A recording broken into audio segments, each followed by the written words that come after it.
Right, so the difference between change of character and break of structure. With break of structure, we break structure in the market's intended direction. So let's say we are an uptrend market. An uptrend market is a market that pushes to the upside, right? So we form a series of higher highs, higher lows, higher highs, higher lows. Then we keep on breaking structure to the upside, right? Taking out highs, breaking structure to the upside. Now, with change of character, we break structure against the market's intended direction. So this was an uptrend market, right? This was an uptrend market. Then we start breaking structure below, taking out lows.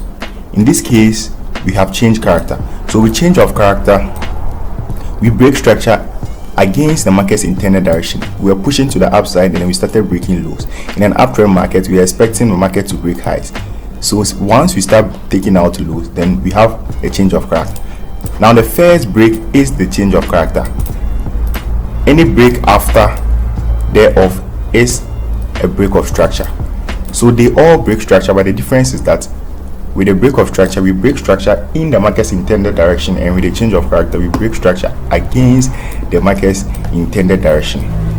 It's that simple. So break of structure signals us that we want to keep pushing to the upside if you're in an uptrend market, right? And the change of character will signal us that we want to start changing course. So in an uptrend market, once you get a break of structure, we keep getting break of structures. The market is trying to tell you, I want to keep pushing to the upside.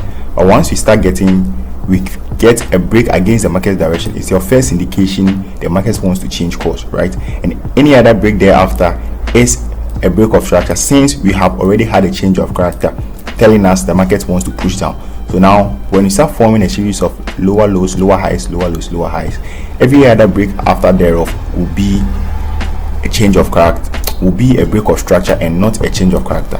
Now if we change course and break another high, then we have a change of character, right? And any other break there after will be a break of structure and not a change of character, right? So the main difference is with break of structure, we keep breaking structure in the market's intended direction, and with change of character, we break structure against the market's intended direction.